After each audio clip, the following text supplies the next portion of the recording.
दोस्तों, प्रधानमंत्री मोदी के पास अब चंद घंटे बचे हैं और इस बेहद कम वक्त में अगर मोदी ने धर्मेंद्र प्रधान का इस्तीफा नहीं लिया तो बहुत जिम्मेदारी के साथ कह रहा हूं कि मोदी फिर अपनी उल्टी गिनती अपने हाथों शुरू करेंगे।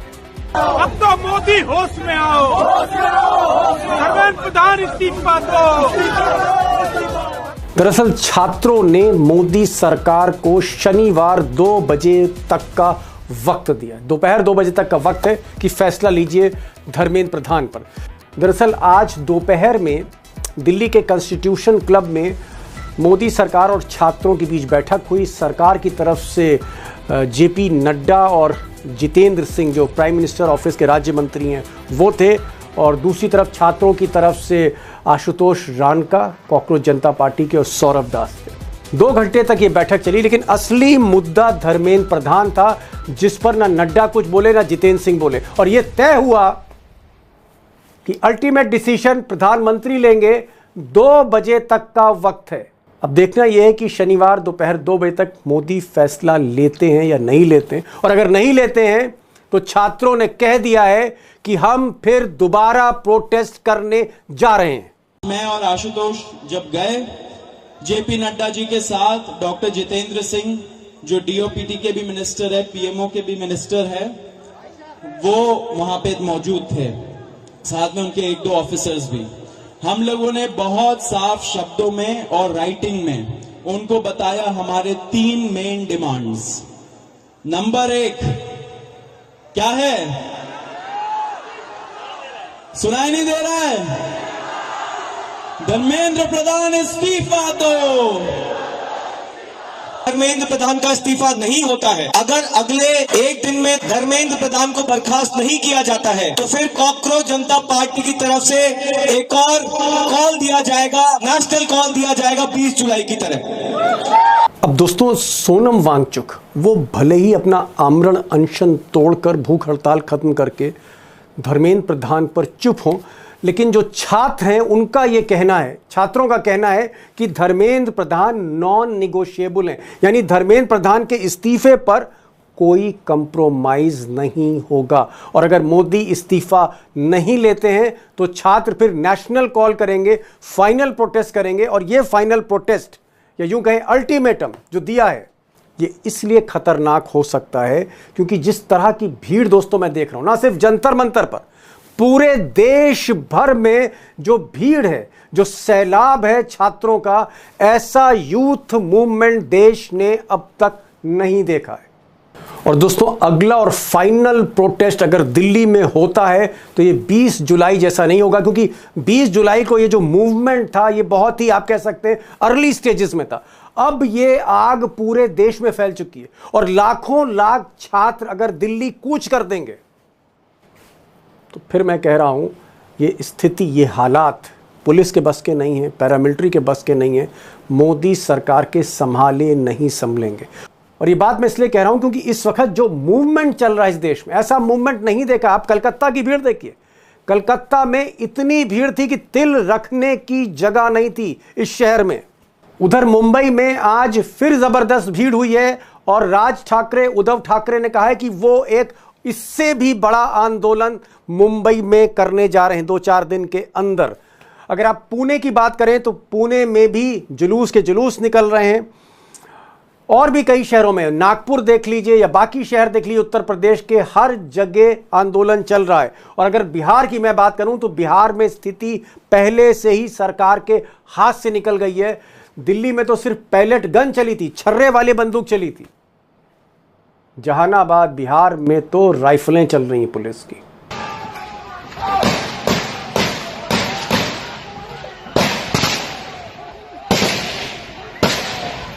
अब सवाल है कि अगर मोदी सरकार शनिवार दोपहर 2 बजे तक डिसाइड नहीं करती धर्मेंद्र प्रधान पर और छात्र फाइनल प्रोटेस्ट का ऐलान कर देते हैं, फैसला ले लेते हैं, तो फिर लाखों छात्र जब दिल्ली में पहुंचेंगे तो दिल्ली में होगा क्या, स्थिति क्या होगी? यदि ये 10 फोल्ड आ गया तो आप कितनी गोलियां चलाएंगे? या तो 2 चीजें होगी इस देश में। मैं देखिए, मैं चाहता हूं, मैं आपके चैनल के माध्यम से फिर एक बार सबको कहना चाहता हूं, मैं रोज प्रार्थना करता हूं कि देश में हमारा प्रजातंत्र बना रहे, भले मोदी जी रहे, लेकिन यह प्रजातंत्र जैसा भी है वैसा बना। यहां मुझे रक्तपात नहीं चाहिए, क्योंकि देश पहले ही 50 साल पीछे गया हुआ है और 50 साल पीछे चला जाएगा इस यहाँ आंदोलन और यहाँ क्रांति हो गई तो।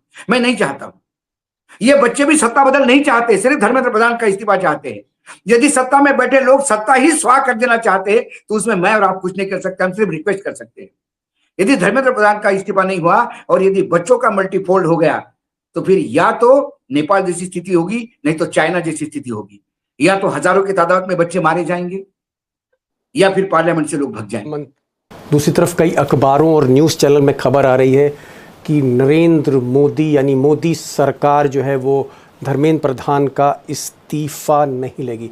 आज तक चैनल भी दिखाता रहा दोपहर में कि सरकार धर्मेंद्र प्रधान को नहीं हटाएगी और उसके कई कारण दिए जा रहे हैं कि पूरी पार्टी धर्मेंद्र प्रधान के साथ है, इस्तीफे का मतलब जिम्मेदारी से भागना है, इस्तीफा सबसे आसान काम है और इसलिए सारा संगठन, सारी पार्टी धर्मेंद्र प्रधान के साथ खड़ी हुई है।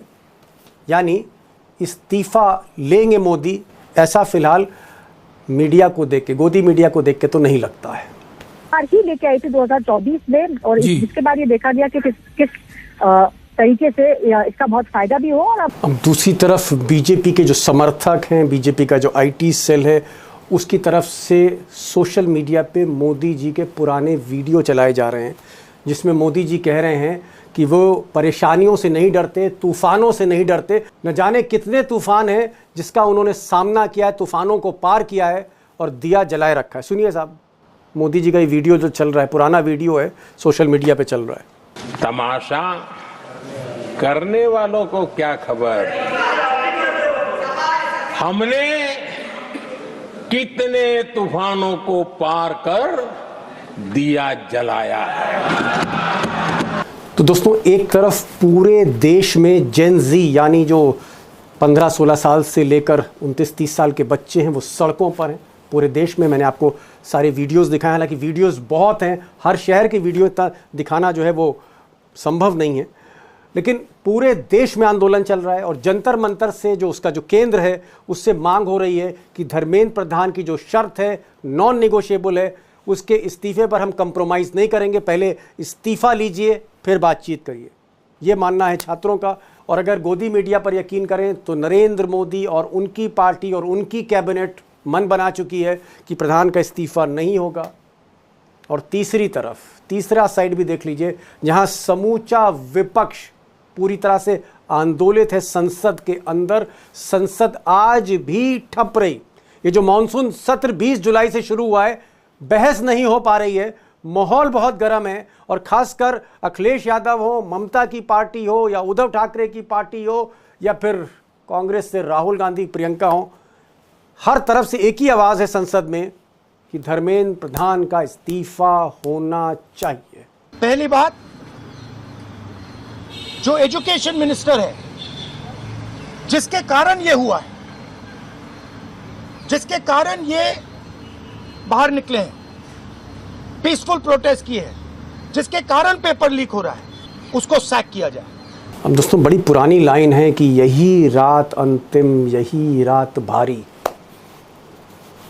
और ये जो शुक्रवार की रात है या शनिवार की सुबह तक ये जो रात है वाकई भारी है। मोदी जी को बहुत कुछ डिसाइड करना है। मुझे तो लगता है कि जो 12 साल से जब से वो प्रधानमंत्री हैं 2014 से, ये सबसे जो रात है मुश्किल भरी है, मुश्किल भरी। हालांकि कल का वीडियो जो मोदी का था देर रात का, उसमें भी मोदी सोए नहीं ऐसा लगता है। सवाल इस बात का है कि क्या मिस्टर मोदी आज रात या कल सुबह तक, दोपहर तक, क्या धर्मेंद्र प्रधान को हटा देंगे?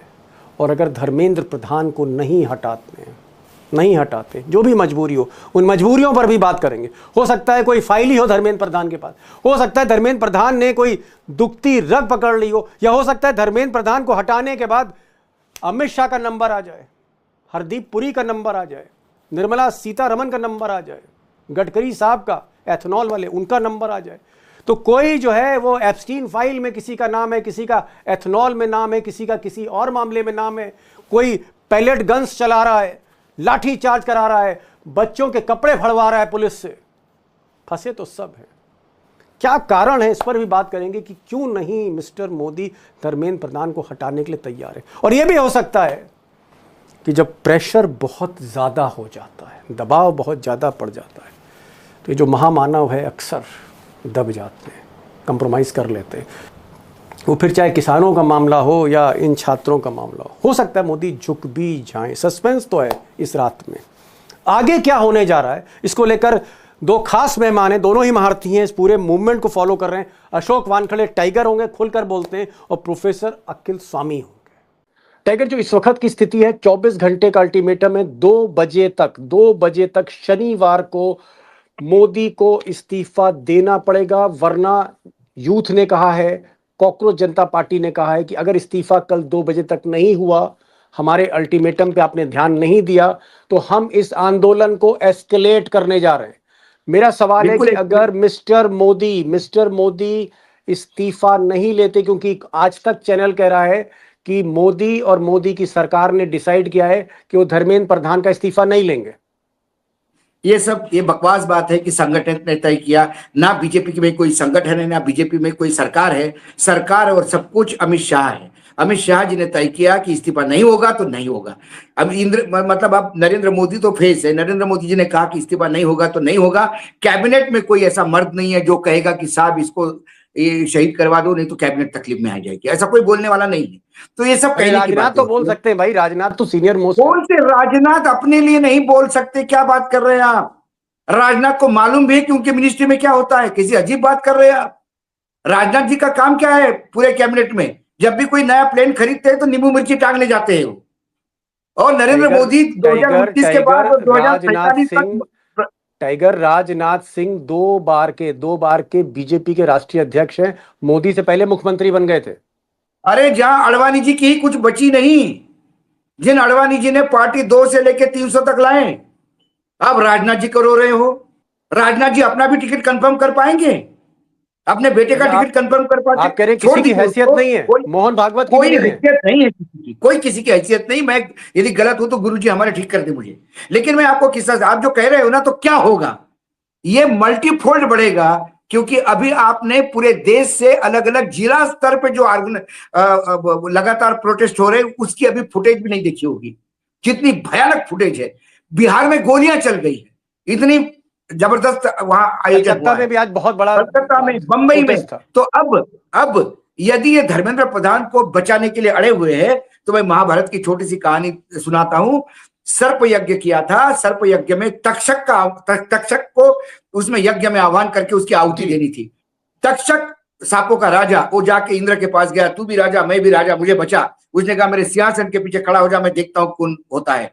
बार बार तक्षक आए ने स्वाहा बोलने के बाद भी तक्षक नहीं आया। तो जो यज्ञकार थे वो बहुत बड़े ज्ञानी लोग थे, बहुत सिद्ध पुरुष थे। उन्होंने देखा कि तक्षक कहाँ है, इंद्र के पीछे छुपा है। तो उन्होंने इंद्र को रिक्वेस्ट नहीं की। उन्होंने कहा इंद्राय न स्वाहा तक्षकाय न स्वाहा। इंद्र भी आ गया और तक्षक भी आ गया। तो भगवान सारे हाथ जोड़ के बोले अरे इंद्र को बचाओ, हमारा राजा है वो।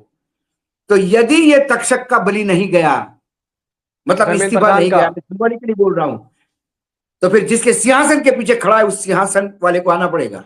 ओ माय गॉड, आप इमेजिन नहीं कर सकते। मैं बहुत इससे बड़ा आप के साथ खेल रहे हो। आपने बच्चों के साथ बर्बरता करके देखी, ऐसी बर्बरता की सारे विश्व में इसकी अवहेलना हो रही है। सारा विश्व थू थू कर रहा है। आज एम्स्टरडैम में लोग बैठ गए थे, युवा सारे वहां के जेनजी, कि इतना ब्रूटली हमारे जेनजी भारतीय जेनजियों के साथ अत्याचार किया। अब ये जेनजी जो है ना, जनरेशन जेड, ये कोई एक देश का नहीं है, ये विश्व ग्लोबल विलेज जिसको हम कहते हैं। तो लोग जुड़े हैं एक दूसरे से। आशीष आप जाके, दीपक जी आप जाके बैठिए, देखिए वहां पे जंतर मंतर पे कैसे कैसे लोग आए। ऑस्ट्रेलिया से एक लड़का आया अपना पैसा खर्चा करके, बोलो मैं प्रोटेस्ट में आया हूं। बिल्कुल आया हूं, मुझे करना है। ये जब पुलिस का अत्याचार देखने के बाद मैं आया। This is too much. यदि ये 10 फोल्ड आ गया तो आप कितनी गोलियां चलाएंगे? या तो 2 चीजें होगी इस देश में। मैं चाहता हूं, मैं आपके चैनल के माध्यम से फिर एक बार सबको कहना चाहता हूं, मैं रोज प्रार्थना करता हूं कि देश में हमारा प्रजातंत्र बना रहे। भले मोदी जी रहे, लेकिन यह प्रजातंत्र जैसा भी है वैसा बना। यहां मुझे रक्तपात नहीं चाहिए। क्योंकि देश पहले ही 50 साल पीछे गया हुआ है और 50 साल पीछे चला जाएगा इस यहाँ आंदोलन और यहाँ क्रांति हो गई तो। मैं नहीं चाहता हूं। ये बच्चे भी सत्ता बदल नहीं चाहते, सिर्फ धर्मेंद्र प्रधान का इस्तीफा चाहते हैं। यदि सत्ता में बैठे लोग सत्ता ही स्वाह कर देना चाहते हैं तो उसमें मैं और आप कुछ नहीं कर सकते, हम सिर्फ रिक्वेस्ट कर सकते हैं। यदि धर्मेंद्र प्रधान का इस्तीफा नहीं हुआ और यदि बच्चों का मल्टीफोल्ड हो गया तो फिर या तो नेपाल जैसी स्थिति होगी, नहीं तो चाइना जैसी स्थिति होगी। या तो हजारों की तादाद में बच्चे मारे जाएंगे या फिर पार्लियामेंट से लोग भग जाएंगे। ये दोनों स्थितियां मैं नहीं चाहता हो। मैं बार बार कहता हूं, मैं आज भी नरेंद्र मोदी की सरकार नहीं चाहता, लेकिन मैं पार्लियामेंट्री प्रोसेस से ही वो बदले, वो ज्यादा अच्छा है। हमारे यहाँ चुनाव है, चुनाव में बदले ज्यादा अच्छा है। ये इस टाइप का बदलाव मैं नहीं चाहता और ये देश के लिए घातक है। लेकिन बच्चे बार बार रिक्वेस्ट कर रहे हैं, बच्चे एक ही मांग मांग रहे हैं। यदि इसके बाद आप ये नहीं करना चाहते तो फिर आप देख लीजिए। ठीक, एक चैलेंजिंग सिचुएशन है। तक्षक का एग्जाम्पल दिया, तक्षक इंद्र के पीछे छुप गया। तक्षक से टाइगर का मतलब है धर्मेंद्र प्रधान मोदी की कुर्सी के पीछे छुपा हुआ है। अगला यज्ञ में मोदी को भी स्वाहा कर सकती है जेंजी बहुत ही खतरनाक है। एक चीज प्रोफेसर साहब पूछना चाह रहा हूं, 24 घंटे का अल्टीमेटम है, कई घंटे खत्म हो चुके हैं, सिर्फ एक रात बची है और मुझे लगता है जब से मोदी जी प्रधानमंत्री हैं 12 सालों से, ये 12 साल की सबसे कयामत की रात है मोदी के लिए। क्या आपको लगता है भोर होने तक, सुबह होने तक मोदी का माइंड बदलेगा, धर्मेंद्र प्रधान का इस्तीफा ले लेंगे, फोन करेंगे अमित शाह को कि धर्मेंद्र प्रधान से बोलिए कि इस्तीफा भिजवाइए? क्या वो इस्तीफा लेंगे? और अगर नहीं लेते, 2 बज जाते हैं और ये आंदोलन एस्केलेट होता है तो फिर क्या होने जा रहा है? अगर मिस्टर मोदी इस्तीफा नहीं लेते तब आपको क्या दिख रहा है प्रोफेसर साहब? देखिए, अगर धर्मेंद्र प्रधान का इस्तीफा नहीं लेते तो स्थिति भारतीय जनता पार्टी की सरकार के लिए बहुत ज्यादा भयंकर हो जाएगी और ये इसका सामना नहीं कर पाएंगे। फिर इनकी पूरी सरकार चली जाएगी, इनकी सत्ता दहल जाएगी। अगर इस्तीफा ले लेंगे तो इनको थोड़ा ब्रीदिंग स्पेस मिल जाएगा, बच्चे अपने घर वापस चले जाएंगे। और ये बात बिल्कुल पक्की है कि आज अभिजीत दीपिके ने और आशुतोष टांका ने बिल्कुल क्लियर कर दिया, नॉन नेगोशिएबल है यह मामला, हम धर्मेंद्र प्रधान का इस्तीफा लेंगे। राहुल गांधी ने भी बिल्कुल क्लियर कर दिया, इस पॉइंट पे हम समझौता नहीं करेंगे। अब मानी बात है कि जब समझौता नहीं होगा तो एक पक्ष तो झुकेगा, 2 ने तो क्लियर कर दिया, कांग्रेस ने भी क्लियर कर दिया, कॉकरोच जनता पार्टी ने भी क्लियर कर दिया, हम नेगोशिएट नहीं करेंगे। अगर भारतीय जनता पार्टी भी इसको नेगोशिएट नहीं करेगी तो क्या होगा? इसका सफरर कौन होगा? नुकसान इसका किसको होगा? भाई, कॉकरोच जनता पार्टी में तो बच्चे जमे हुए हैं, बढ़ते जा रहे हैं, संख्या बढ़ती चली जा रही है, आर्मी को भी आप बुला रहे हैं, आप मेट्रो स्टेशन भी बंद कर रहे हैं। कन्फ्रंटेशन किसके लिए नुकसानदायक है? कन्फ्रंटेशन सबसे ज्यादा नुकसानदायक है तो भारतीय जनता पार्टी के लिए, सत्ता पक्ष के लिए है। तो अगर वो चाहते हैं उनकी सरकार गिर जाए तो हो सकता है वो निर्णय लेने की धर्मेंद्र प्रधान को नहीं हटाएंगे, वरना धर्मेंद्र प्रधान को हटाना पड़ेगा। टाइगर, एक वीडियो है मोदी जी का जिसको बीजेपी इस वक्त प्रमोट कर रही है, वायरल कर रही है ट्विटर पे, इंस्टाग्राम पे। उसमें मोदी जी एक शेर पढ़ रहे हैं पार्लियामेंट में और मोदी जी कह रहे हैं कि तमाशा करने वालों को क्या खबर, हमने कितने तूफानों को पार करके दिया जलाया। यानी हमने कई तूफान पार किए हैं तब जाके हम यहाँ पहुंचे हैं, तूफान का मेरे लिए कोई मतलब नहीं। मोदी जी को तूफान और सुनामी में से फर्क देखना होगा। ये मतलब? तूफान नहीं, ये सुनामी है। सुनामी है तो हाँ, तूफान, हमारे पास प्रोफेसर साहब भी बैठे, इनके सामने क्या साइंस की बात करें और एजुकेशन की बात करें, हम बच्चे, हमें भी शिष्य ही है इनके। तो जब दबाव हवा का हो जाता है कम ज्यादा, थोड़ा कम हवा का दबाव, बड़ा हवा का दबाव, टेम्परेचर बदलता तो तूफान आता है। सुनामी आती है जब ज्वालामुखी फटता है। ये ज्वालामुखी फटा है, मतलब आप कह रहे हैं आप ये कह रहे हैं तूफान पेड़ गिराता है, सुनामी सरकार गिरा सकता है? सुनामी सुपड़ा साफ करती है, जो भी आती है गिराती है, सरकार हो व्यक्ति हो। लेकिन इनको ये भी देखना चाहिए, जो दिया उन्होंने जलाया है, महफूज रखा है दिए को तूफानों से भी टकरा के, अब वो दिया फड़फड़ा रहा है तो इनको लगता है कि अब दिया बहुत बड़ी रोशनी दे रहा है। इनको ये पता नहीं, जब दिया फड़फड़ाता है तो वो बूझने का इंडिकेशन है भाई। ये जो फड़फड़ा रहा है ना दिया कि तूफान से भी टकराता हूं, ये बूझने का इंडिकेशन है। शांत रूप से जो लो जलती है वो सुबह तक चलती है, जो फड़फड़ाती है वो बुझ जाती है। मेरी आज एक पुलिस अधिकारी से बात हो रही थी, मैंने उनसे कहा था कि ये अगर आंदोलन एस्केलेट करता है, लाखों लाख बच्चे आ जाते हैं तब आप क्या करेंगे? तो उन्होंने कहा कि इस बार हम बहुत अलर्ट हैं, सारे मेट्रो स्टेशन, सारे बस डिपो, आईएसबीटी यानी जो बाहर के राज्यों से बसें आती हैं, ट्रेनें आती हैं, एयरपोर्ट, इस बार सब बंद होगा। और उन्होंने कहा कि एक भी बाहर से छात्र नहीं आ सकता, इसलिए एस्केलेट अब चाहे जितना हो जाए कोई असर नहीं होने वाला है। मैंने आपको कहा, आप ही केस में कहा कि यहाँ पे उत्तर प्रदेश इधर बाय रोड से यदि बच्चे बाय बस इससे आ गए गाड़ियों से, कितने बैरियर लगाओगे आप? आपने ऐसा ही किसानों को रोकने का प्रयास किया था, रोड खोद खोद के रोड पे आपने बड़े बड़े गड्ढे बना दिए थे कि जिसमें से कुछ नहीं निकल जाए। किसानों ने जेसीबी ला के उसको पटाया और उसमें से निकल लिए, ट्रैक्टर निकाल लिए लोगों ने। जिनको पहुंचना है पहुंच जाते हैं। आप रोक नहीं सकते सुनामी को कि मैं इधर से बैरियर लगा दूंगा, उधर से बैरियर लगा दूंगा। कितना बैरियर लगाओगे? दिल्ली में सारी दिल्ली की जनता रास्ते पे आ गई तो क्या करोगे आप? दिल्ली की जनता ही कम से कम 4-5 लोग जनता रास्ते पे आ गई तो क्या करोगे? नोएडा हरियाणा से कितने लोग रोकोगे? तो चारों तरफ गोलियां चलाओ ना। हर जहां जहां नाके लगाए हैं वहां लाशों का ढेर लगेगा। हिसाब देगा नरेंद्र मोदी जी की सरकार। पूरा वर्ल्ड देख रहा है, इसका ध्यान रखिए आप। दुनिया देख रही है भारत की तरफ। अखिल साहब, भाई अब ये बताइए, कुछ घंटे हैं, कयामत की रात है, फिर सुबह होनी है। अब ये सुबह उम्मीद भी ला सकती है, टकराव भी ला सकती है। क्या आपको क्या लगता है कि मोदी क्या करे जिससे ये सिचुएशन रिजॉल्व हो जाए? छात्र जो बच्चे हैं लाखों की तादाद में, उनको भी सुकून मिल जाए और मोदी जो है वो भी कहीं उनको भी एक वे आउट मिले। आपको सॉल्यूशन क्या दिखता है? अगर हम सॉल्यूशन की बात करें आपसे कि इसमें सॉल्यूशन कैसे निकल सकता है? देखिए, सॉल्यूशन तो केवल ये है, धर्मेंद्र प्रधान का इस्तीफा कल ये मान लें। जैसे अभी आप प्रश्न पूछ रहे थे, देखिए सेंट्रलाइज्ड अगर लड़ाई हो तो उसको झेलना सेंट्रल गवर्नमेंट के लिए ज्यादा आसान है। अगर मान लीजिए आपने दिल्ली नहीं, आपने पटना के अंदर देखा कल क्या हुआ, राजभवन तक पहुंच गए बच्चे, वहां उन्होंने जो वाटर कैनन से पानी मिला उसमें स्नान कर लिया, फिर वहां नाचने लगे, वहां पे बैरिकेड्स लेके दौड़ने लगे। वेस्ट बंगाल के अंदर जो आंदोलन, देखिए अगर सेंट्रलाइज सब लोग जंतर मंतर, मान लीजिए 10 लाख बच्चे भी आ जाएं तो सेंट्रल रिजर्व पुलिस उसे चारों तरफ से घेर के कंट्रोल कर सकती है।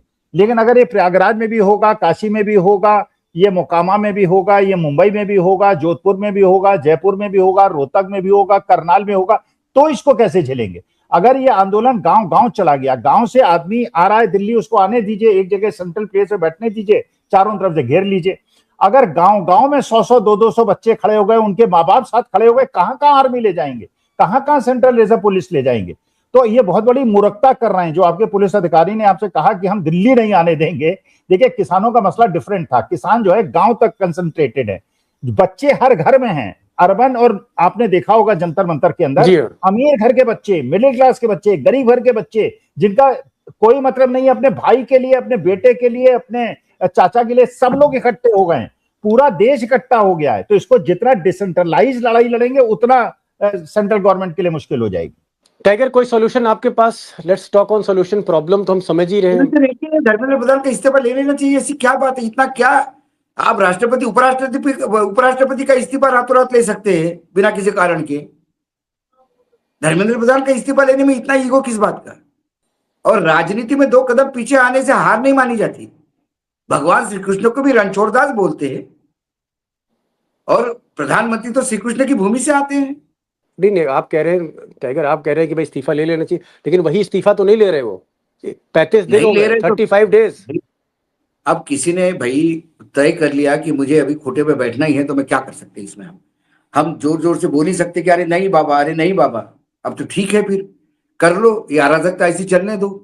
आपको लगता है इससे आपकी बहुत ज्यादा इज्जत बन रही है, पार्लियामेंट भी नहीं चल रही है, एडवांटेज विपक्ष अलग हो रहा है, बिना वजह विपक्ष के हाथ में थाली आ रही है। रायपुर में यदि हजारों के तादाद में यूथ कांग्रेस और एनएसयूआई के लिए लोग जुड़ते हैं, तो छत्तीसगढ़ में कभी बीजेपी कांग्रेस को चुनाव हारना ही नहीं था। जिस रायपुर में एक एमएलए नहीं उनका, वहां पे हजारों के तादाद में बच्चे आते हैं, इसका मतलब मान जाइए आप कि ये कार्यकर्ता नहीं आए थे कांग्रेस के, ये बच्चे थे जो पीड़ित थे। आपको थोड़ी नब्ज देख लेनी चाहिए। कोटा में कितने हैं कांग्रेस के एमएलए? क्या कोटा में वजूद है कांग्रेस का? डबल इंजन की सरकार है वहां पे। मान लीजिए टाइगर, अगर जो आप कह रहे हैं, आप जो मैं यही कह रहा हूं कि आपको ये देख लेना चाहिए कि ये कांग्रेस का आंदोलन है कि जनता इसमें शरीक हो रही है। यदि कांग्रेस के आंदोलन में जनता स्वयंभू आ रही है तो समझ लीजिएगा कि कांग्रेस ने नब्ज पकड़ ली जनता की। तो आपको सबसे पहले एक तुरंत इसको डिफ्यूज करना था। जिस दिन आपको लगा कि ये बड़ा हो रहा है उसी दिन आप बोलते कि ले लो भाई इसका इस्तीफा। नहीं तो भी इनका प्लान क्या था, इनको ओडिशा में उनको मुख्यमंत्री बना के भेजना ही था। आप यहाँ इस्तीफा लेते, 1 महीने का कूलिंग पीरियड देते, वहां मुख्यमंत्री एकदम पेट में दर्द आके बोल देता मेरे पेट में दर्द है, अब मैं मुख्यमंत्री नहीं रह सकता। या नीतीश कुमार जैसा कहता कि मैंने जीवन में सब कुछ पा लिया, मैं राज्यसभा नहीं गया हूं तो मैं मुख्यमंत्री पद छोड़ के एक बार राज्यसभा बनना चाहता हूं। मुख्यमंत्री चला जाता, ये उसको रिप्लेस करता। समय कम है टाइगर, लास्ट क्वेश्चन। मान लीजिए जैसा कि आप कह रहे हैं मोदी हटी हैं, नहीं मान रहे, चैनल्स में भी आ रहा है कि मोदी इस्तीफा नहीं लेंगे, अब तक तो फिलहाल कोई इंडिकेशन नहीं है। अगर मोदी इस्तीफा नहीं लेते, ये आंदोलन बढ़ता जाता है टाइगर, बढ़ता जाता है 15 दिन, 20 दिन, 1 महीना, फिर आप मोदी सरकार कहाँ खड़ी देख रहे हैं 2 महीने बाद, 6 महीने बाद? तो मैं धीरे धीरे उसी जिस दलदल में कमल उगा था उसी दलदल में फंसती हुई देख रहा हूं मैं। शन्ने शन्ने फंसी रही है वो रोज। प्रोफेसर साहब समय कम है, लास्ट क्वेश्चन, क्या आपको लग रहा है कि मोदी के लिए आज की रात डिसाइसिव नाइट है, और अगर वो डिसीजन नहीं लेते हैं, उनसे चूक होती है, तो फिर मोदी ही संकट में घिरने जा रहे हैं? या जो टाइगर ने शुरू में कहा था कि तक्षक को बचाने में इंद्र का सिंहासन फंसने जा रहा है, धर्मेंद्र प्रधान को बचाने में फिर मोदी का सिंहासन ही आपको हवन में दिख रहा है? दीपक, ये असली प्रश्न ये है कि धर्मेंद्र प्रधान को बचाने का प्रयास क्यों हो रहा है? जी हाँ, ये बता दीजिए क्यों हो रहा है। क्या जैसे एक फाइल नेतन्याहू के पास है और डोनाल्ड ट्रंप के पास है, वैसी ही कोई फाइल धर्मेंद्र प्रधान के पास भी है क्या, मोदी की? अब ये तो मोदी जी और शाह साहब बताएंगे मोदी जी की है कि शाह साहब की है, लेकिन इसका मतलब यह है क्योंकि धर्मेंद्र प्रधान से बहुत सारे काम कराए गए हैं, और जो आज धोती पहन के आए थे, हमेशा धोती नहीं पहनते हैं, उनके कोई ऐसे कांड उनके पास हैं जिसकी वजह से वो ब्लैकमेल कर रहे हैं। वरना बिल्कुल अशोक जी ने सही बात कही भाई, retreat is a type of offence. लड़ाई में होता है, 4 कदम पीछे हटा जाता है, फिर शेर पे जब वार करता है तो 4 कदम पीछे जाता है, फिर छलांग मारता है। इसका मतलब यह है धर्मेंद्र प्रधान के पास कोई ऐसा सूत्र है जिस सूत्र से ये लोग ये देख रहे हैं कि अगर इसे हटा दिया ज्यादा नुकसान होगा, नहीं हटाया तो 1 महीने में सरकार गिरेगी, हटाया तो 2 दिन में गिर जाएगी। ठीक। धर्मेंद्र प्रधान इस वक्त एक राष्ट्रीय मसला बन गए हैं। उनका जो इस्तीफा है उसकी चर्चा सिर्फ हिंदुस्तान में नहीं, हिंदुस्तान के कस्बों में नहीं, इंटरनेशनल मीडिया कर रही है। प्रधानमंत्री के पास वक्त कम है, कल 2 बजे दोपहर तक जवाब देना है, और ये जवाब नहीं दिया तो CJP कॉकरोच जनता पार्टी के लीडर्स ने कहा है कि हम इस आंदोलन को एस्केलेट करने जा रहे हैं, यानी बढ़ाने जा रहे हैं, इसको और तीव्र गति से आगे बढ़ा रहे हैं। यानी एक सेकंड प्रोटेस्ट होगा, और वो सेकंड प्रोटेस्ट जिसमें संसद का घेराव होगा, मार्च होगी, वो 20 जुलाई से 20 गुना बड़ा होगा। ये उल्टी गिनती की शुरुआत भी हो सकती है, जैसा टाइगर और प्रोफेसर साहब बता रहे हैं। बहरहाल देखते हैं क्या होता है। बहुत बहुत शुक्रिया टाइगर, आप आए इस प्रोग्राम में। प्रोफेसर साहब आपका भी बहुत बहुत शुक्रिया। Thank you so much both of you for joining this programme.